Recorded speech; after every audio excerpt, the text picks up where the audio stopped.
Today is football tournament ng anak ko at ipapakita ko sa inyo ang kaganapan. Good morning mga pangga. Ito nga pala yung kaganapan natin today. Early morning sa Saturday and it was yesterday. Pasensya na, ngayon ko lang na-edit ito kasi pag weekend talaga, time ko talaga sa anak ko. At kung nakita nyo yung upload ko yesterday, early morning nga yung kwento ko about sa nangyari sa amin ng anak ko kung bakit nagising kami early morning. At dahil nga pinatulog ko ulit yung anak ko at ako naman ay nagpe-prepare dito ng madalian. Dahil nga few weeks ago sobrang nalalagas yung buhok ko, kaya I decide early morning na talagang ikat ko na yung buhok ko at ayaw ko nang maghintay ng other day. At ito nga, nagsariling kayod na naman as always dahil nga yung single mom nyo ay lahat kakayanin hanggat buhay. At dito talaga, pagdating sa buhok ko talaga, pagkat ng buhok, pagkulay ng buhok, kinakaya ko talaga kasi sobrang mahal talaga sa pagpumunta ka pa ng tindahan. Kaya I decide all the time na I do it myself. Medyo mataas din ang nakuha natin. Sa sobrang nalalagas ng ang buhok ko, talagang nag-decide talaga ako na i-cut na to. At ito nga, kailangan ko nang mag-prepare kasi nga soon gigisingin ko na yung anak ko. Kasi nga pinatulog ko siya after kong nagising ng sobrang early. At dahil nga ginising ko din siya, yun pinatulog ko ulit siya ng 2 hours. At dahil nga gigisingin ko siya 30 minutes before kami aalis, kaya ako nagpe-prepare talaga ako lahat at kailangan ready na ako. Kailangan siya na lang mamaya ang asikasuhin ko para ready na kami 8:30. At ito nga, every morning talaga, hindi ito talaga mawawala sa akin. Naglalagay talaga ako ng Vaseline sa paa ko. Always talaga ito. Minsan nga before din ako matulog, naglalagay din ako. Kaya ito din ang dahilan kung bakit sobrang ganda ng skin ko sa paa ko.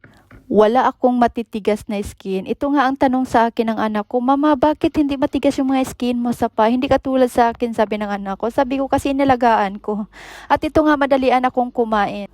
After ko nga nagpunta sa psychologist ko noong Friday, advice na sa akin, kahit daw hindi ako nagugutom, kailangan daw ako kumain kahit kunti. Kaya ito talagang pinipilit ko itong sarili ko ngayon.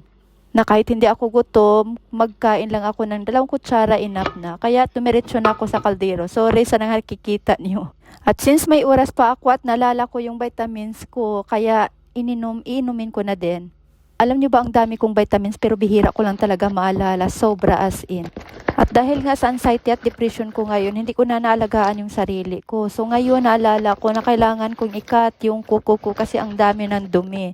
So ngayon, kailangan ko talagang ikat kasi naalala ko, makisakay pa naman kami. Of course, baka makikita ng lalaki na makisakay lang kami. Of course, kailangan nating ikat, madalian. Kasi tulog pa yung anak ko, 'di ba?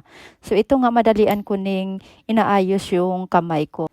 Lalo na nagbungkal ako ng garden ko early morning today, kailangan ko talaga itong linisin.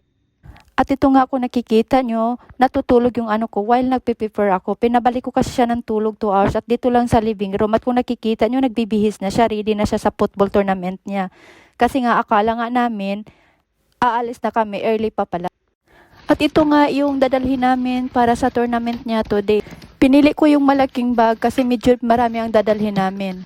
Of course, 2 bottle yung water na dinadala namin. Tapos nagdala din ako ng extra damit niya at towel na din.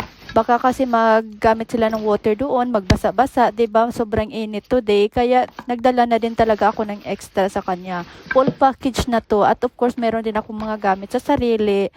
Tapos nagdala din ako ng baon namin. Of course, kailangan namin magbaon para makaiwas sa kami sa pagbibili ng pagkain. Nako, kailangan talaga kaming magtipid. Lalo na summer ngayon, maraming mga gagawing mga activities, need talaga magtipid. Of course, kailangan ko magdala din ng charger. Nakikita nyo yan. Nandan talaga lahat yung mga gamit ko. Abobot ko dyan, mga makeup, of course, yan. Dyan talaga, hindi talaga yan mawawala.